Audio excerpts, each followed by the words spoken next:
February 26, 2026, 3:47 p.m. The Federal Reserve releases data showing that tariffs implemented through November 2025 have raised core goods prices by 3.1% through February 2026, explaining the entirety of excess inflation in the core goods category and contributing a 0.8% boost to overall consumer prices. The number shouldn't be possible. A policy sold as foreign-funded is driving American inflation dollar for dollar. Since the beginning of his second term on January 20, 2025, President Donald J. Trump invoked multiple legal authorities to increase tariffs on U.S. imports. By March 4, 2025, the scale had become impossible to ignore. The U.S. blanket tariff of 25% on Mexico and Canada took effect on that day. Trump doubled the new tariff on China from 10% to 20%. China announced retaliatory measures, including an additional 10% tariff on most U.S. tree nuts, dried fruits, and peanut butter, the opening shots of a trade war that would reshape American shopping carts. The scope was breathtaking. On February 10th, the administration expanded steel and aluminum tariffs. Automobiles and parts faced tariffs implemented in April and May, with country-specific rates for the UK, EU, Japan, and South Korea. A 50% tariff on semi-finished copper products took effect August 1st. In October, a 25% tariff on medium and heavy-duty trucks and parts, with a 10% tariff on buses, went into force. By summer, the administration targeted entire regions. On August 7th, sweeping new tariffs on 70 different countries and territories took effect, with rates ranging from 10% to 41%. Separately, the tariff on Canadian goods rose from 25% to 35%, with limited exceptions for goods qualifying under existing trade agreements. The machinery of global trade, built over decades to move goods efficiently across borders, suddenly faced a maze of new taxes. Tariffs add a layer of variability to input costs that complicates forecasting and pricing. Manufacturers with multi-tier supply chains must continuously reassess where their products and parts originate, as changing tariffs alter the relative cost advantage of different suppliers. On August 29th, all low-value shipments under $800, formerly duty-free under Section 321, became subject to duties from all countries. Previously, in May 2025, only shipments from China and Hong Kong were affected. Even the smallest packages now carried the tax. The promise had been simple: make foreign goods more expensive, and American production would fill the gap. But the data told a different story. The tariffs were hitting every link in the supply chain, and the costs were landing exactly where the Federal Reserve had documented them in February: at American cash registers, in American wallets, on American kitchen tables, where families were trying to make the math work. By August 2025, Goldman Sachs economists estimated that U.S. businesses were absorbing a net 51% of tariff costs, while American consumers were shouldering 37% of the burden. Their analysis noted that some tariffs had only recently gone into effect, and it takes time to raise prices on consumers. Retailers faced an impossible choice: raise prices immediately and lose customers to competitors, or absorb the hit and hope the pain would be temporary. Most chose to absorb costs. Many businesses passed a significant portion of their increased tariff costs on to consumers through higher prices, while some firms absorbed part of the costs by reducing profit margins. But there was a timer running. Every quarterly earnings call, every board meeting, the same question echoed: how long can we keep bleeding margin?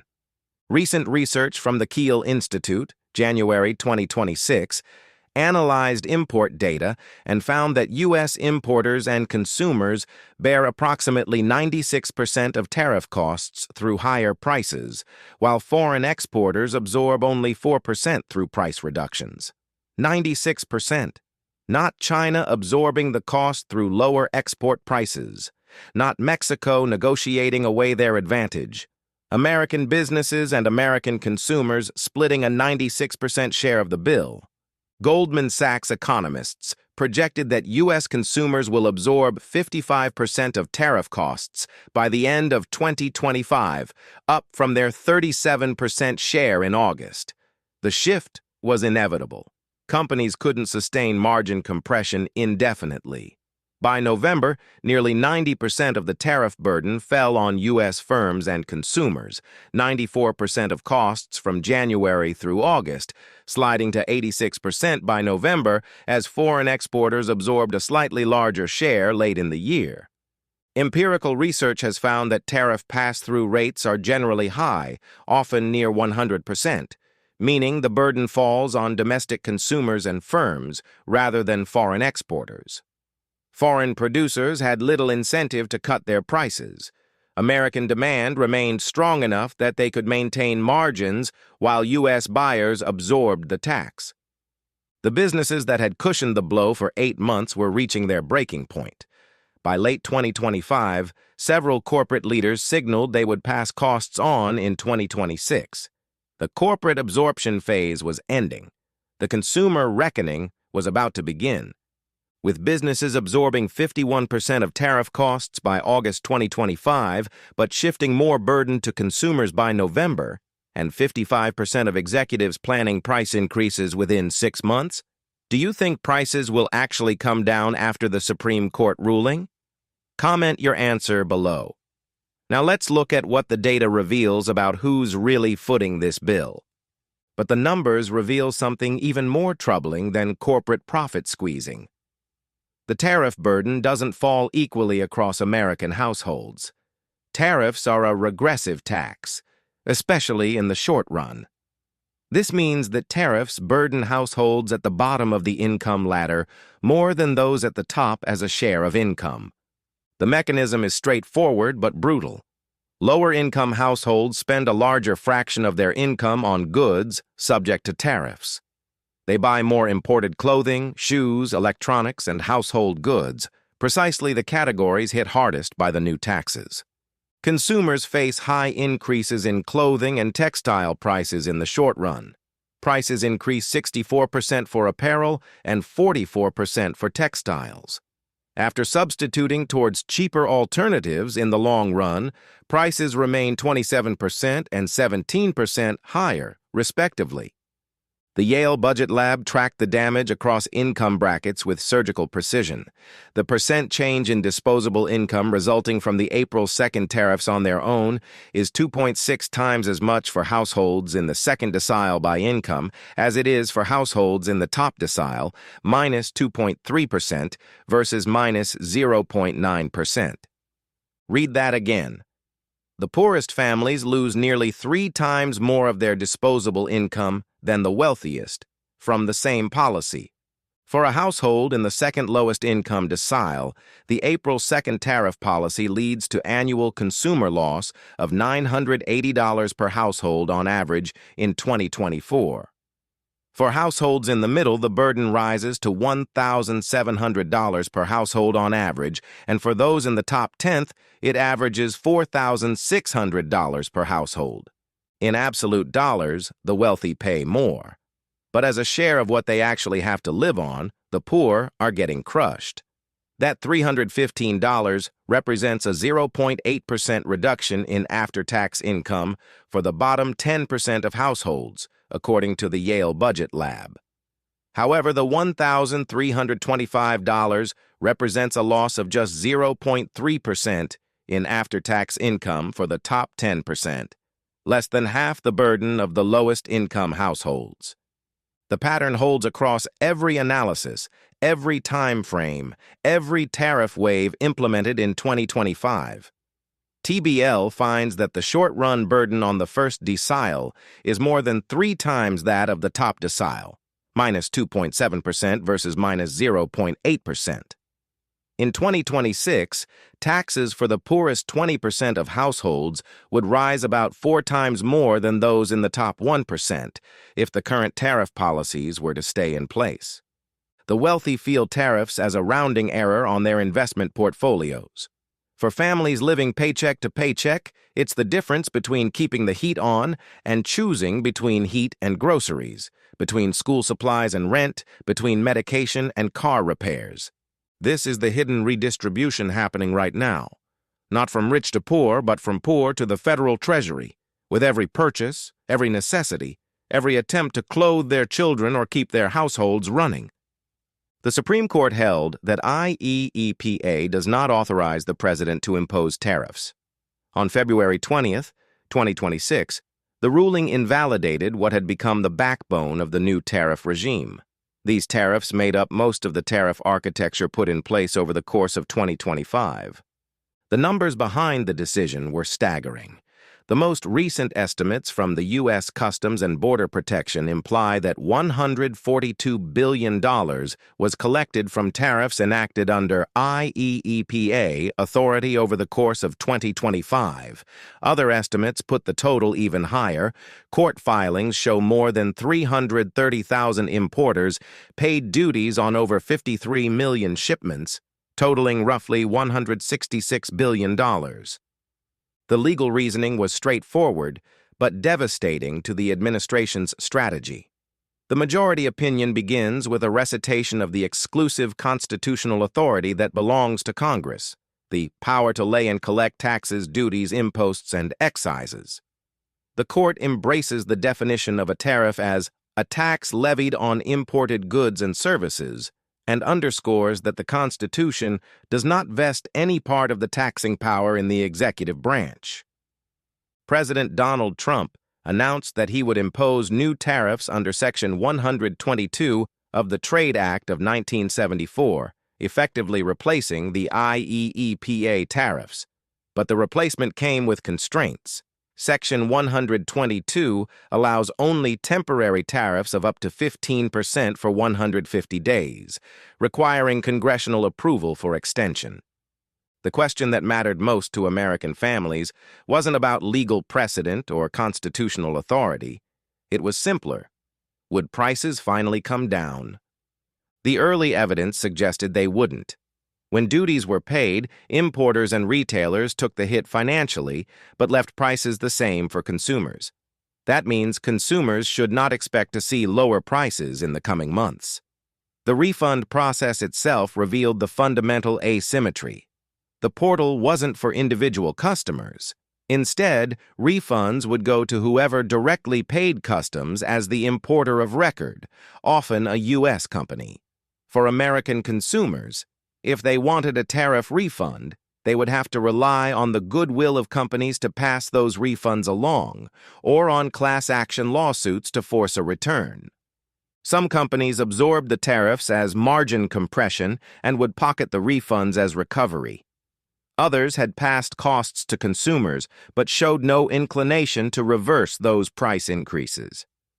Large retail chains like Walmart and Target passed their costs on to consumers and were now positioned to pocket refunds without passing savings back to shoppers. The Supreme Court had ruled the tariffs unconstitutional. The Treasury was preparing to return $166 billion to importers. But the prices American families faced at checkout, the real-world impact of a policy sold as foreign-funded, remained exactly where the tariffs had pushed them. But what the Supreme Court ruling couldn't reverse was the economic reality that millions of American families were already living through. A record 55% of Americans now say their financial situation is getting worse, higher than at any point since 2001, even compared with recessions during the pandemic or in the wake of the financial crisis.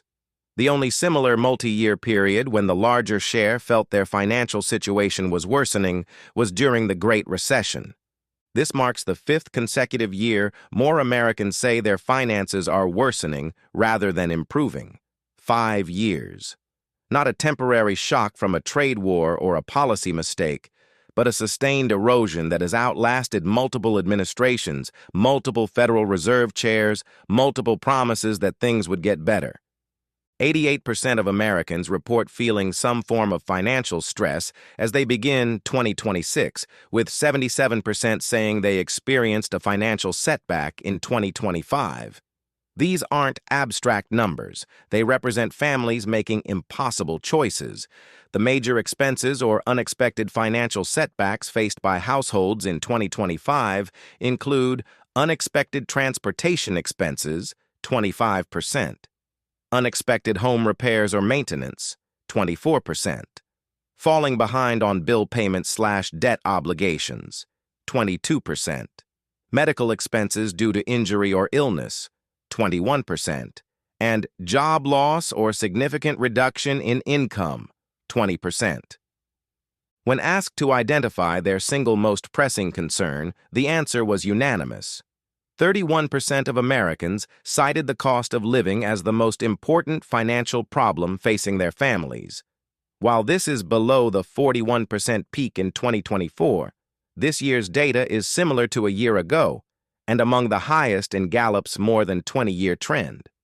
Affordability concerns dominated this year's list, with combined mentions of inflation, energy, housing, and healthcare costs, along with college expenses, transportation costs, and child care, far exceeding all other types of financial concerns. The tariff burden had become just one thread in a larger unraveling.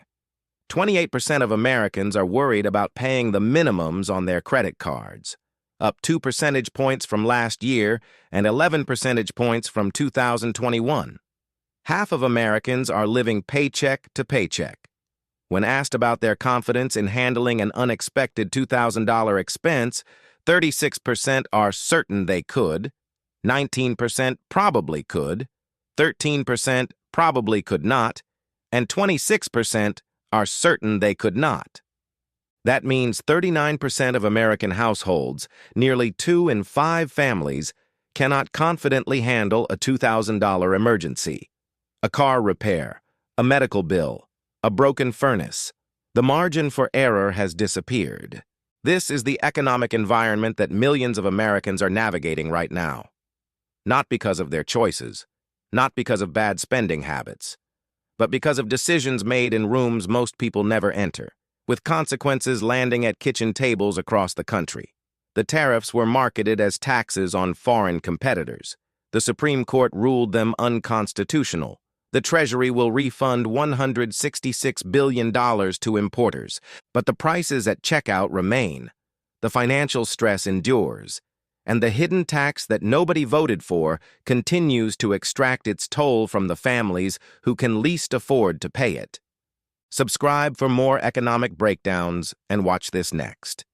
It reveals another hidden cost.